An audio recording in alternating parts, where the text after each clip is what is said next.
మన గ్యాస్ మనకే దక్కాలని దశలవారీ పోరాటాలు చేపట్టడం జరుగుతుందని సిపిఐ రాష్ట్ర కార్యదర్శి ముప్పాళ్ల నాగేశ్వరరావు, సిపిఐ రాష్ట్ర కార్యవర్గ సభ్యులు డేగ ప్రభాకర్లు తెలిపారు. కాకినాడ గాంధీ భవన్లో గ్యాస్ చమురు సహజ వనరుల పరిరక్షణ సాధన సమితి ఆధ్వర్యంలో సదస్సు జరిగింది. సమితి నాయకులు సిపిఐ రాష్ట్ర కార్యవర్గ సభ్యులు తాటిపాక మధు అధ్యక్షతన జరిగిన ఈ సదస్సులో సిపిఐ రాష్ట్ర సహాయ కార్యదర్శి ముప్పాళ్ల నాగేశ్వరరావు, సిపిఐ రాష్ట్ర కార్యవర్గ సభ్యులు డేగ ప్రభాకర్లు, వివిధ ప్రజా సంఘాల నాయకులు పాల్గొని మాట్లాడారు.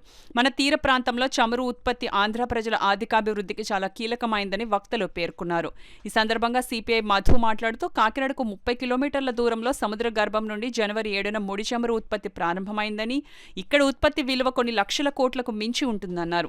ఇక్కడి నుంచి చమురు మహారాష్ట్ర, గుజరాత్ ప్రాంతాలకు తరలిస్తున్నారని అన్నారు. ఇప్పటికే రాష్ట్రం అప్పులలో ఉందని, ఈ చమురు నిక్షేపాలను 50% వాటా ఇక్కడ ఉపయోగించుకుంటే రాష్ట్రం ఆర్థికంగా బలోపేతమవుతుందన్నారు.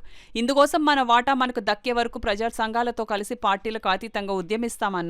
ఈ కార్యక్రమంలో నాయకులు తోకల ప్రసాద్, కామిరెడ్డి బోడకొండ, వాసిరెడ్డి యేసుదాసు, సత్యబాబు, సుబ్బరాజు, భీమారావు, పెద్దబ్బాయి, పెద్దిరెడ్ల సత్యనారాయణ, పప్పు ఆదినారాయణ, రామకృష్ణ, కేశవరపు అప్పలరాజు, నక్కా శ్రీను, కిషోర్, అన్నవరం సూర్యనారాయణ, రాము, పెద్ద సంఖ్యలో ప్రజా సంఘాల నాయకులు తదితరులు పాల్గొన్నారు. మన చమురు, మన సహజ వనరులు అది ఏపీ ప్రజల హక్కు. 50% వాటా మన ఏపీకే ఇవ్వాలని కోరుతూ ఈరోజు సదస్సులను నిర్వహించాం. ఈ సదస్సుకు న్యాయవాదులు, డాక్టర్లు, ఐఏఎస్లు, వివిధ రంగాల ప్రముఖులు కూడా అందరూ సుమారు 200 మంది హాజరయ్యారు. ఒకటే తీర్మానం చేస్తున్నాం. చంద్రబాబు నాయుడు గారు, మీరు కూటమి ప్రభుత్వం వచ్చిన తర్వాత ఈ రాష్ట్రంలో ఏ పథకానికైనా డబ్బులు లేవు, చాలా కష్టంగా ఉంది, ఆర్థికంగా జీతాలు కూడా ఇవ్వలేవని చెప్తున్నారు. కానీ 2024 జనవరి 7వ తేదీ నాడు మన కాకినాడ సముద్ర తీర ప్రాంతం 30 కిలోమీటర్ల దూరంలో ఓఎన్జీసీ ఆధ్వర్యంలో చమురు ఉత్పత్తి ప్రారంభమైంది. ఇది కొన్ని లక్షల విలువ కోట్లు ఉంటుంది.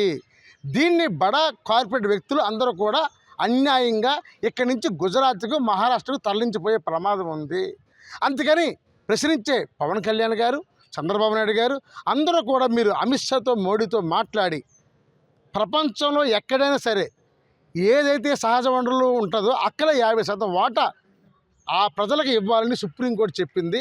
ఆ తీర్పులో భాగంగా 50% వాటా కాకినాడకి ఇవ్వాలని కోరుతున్నాం. రెండవది, దీనివల్ల మత్స్యకారులకు చాలా ఇబ్బంది జరుగుతుంది. ఆ మత్స్యకారులకు ఇబ్బంది జరగకుండా, వాళ్ళ జీవనోపాధి దెబ్బతినకుండా ఈ చమురు ఉత్పత్తి 50% వాటా ఇవ్వాలని కోరుతున్నాం. ఈ సదస్సు ముఖ్య లక్ష్యం అది.